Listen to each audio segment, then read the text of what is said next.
So hello, well today I'd like to take another look at an owner's manual for the Volvo 340/360 from 1985, which was a car that I did own. I confess, I did own it. No, good car, you know, I mean, nothing wrong with that. There's the maintenance program for it, which is a separate piece. Yeah, it was a good sound little car, this actually. Solid little blighter. You could have easily driven it through a sort of brick wall without any problem. It had a torch key. It had some features that were most certainly advanced for its day, like it had heated seats, which was cool when it was really cold. I hope that's all in focus.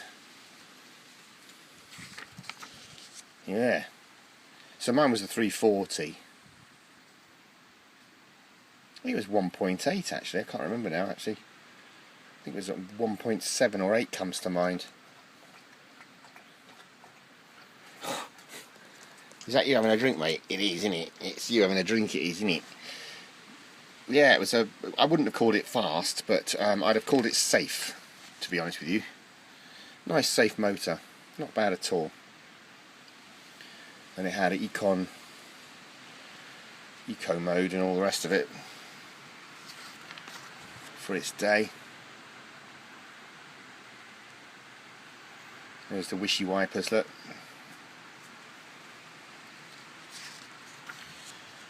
Hey, where did you go?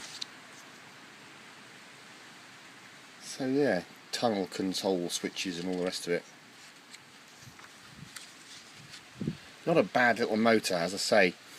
What happened to it? The missus had it for a while to learn to drive in, and it kind of, the gearbox sheared. It wasn't anything to do with the way she was driving or anything at all. It just something went wrong with the gearbox, and that was the end of that, I'm afraid to say. Oh, look, the pages are telling themselves now. This is handy. The seats were very comfortable, I must be honest. Yeah, okay. Sort of the early anti-theft locks, so you couldn't hook a little piece of plastic through and lift it up. That's what thieves used to do. They used to get some sort of like those packaging straps, and then they used to feed it through the window and then hook the window knob up, you know, so they couldn't get in the car. So Volvo were ahead of them in the game for that.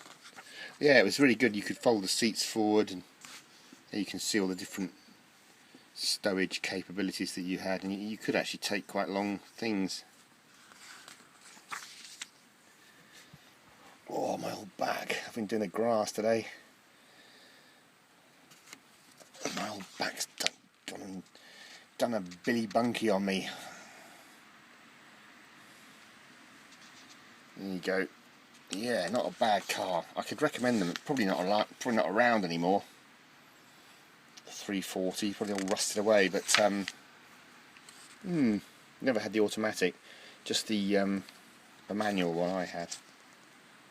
There's some information about towing and what have you. So, just the dealership.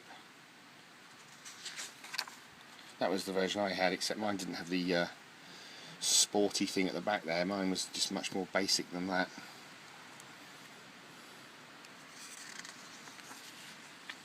So yeah, okay, here's the engines. So which one was mine? Hard to know. I think I had this one. It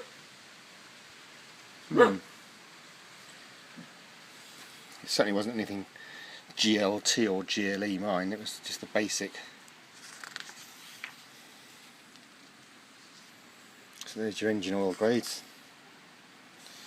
And there's the gearbox stuff, what have you.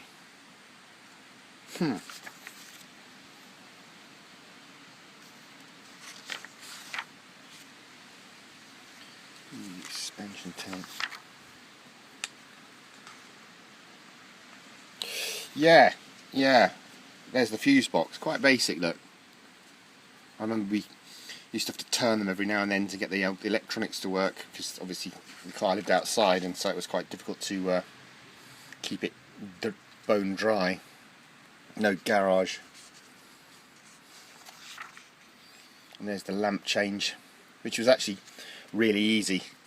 I noticed that modern cars, I think by law now, they have to have the light bulbs accessible by the user, because in the old days, well, not so long ago, they were making it so difficult to change. You had to do it at the garage dealerships. They were charging like a tenner to change your light bulb for you. Phew, you are joking. Do it yourself. Yeah, there's changing a spare there, look.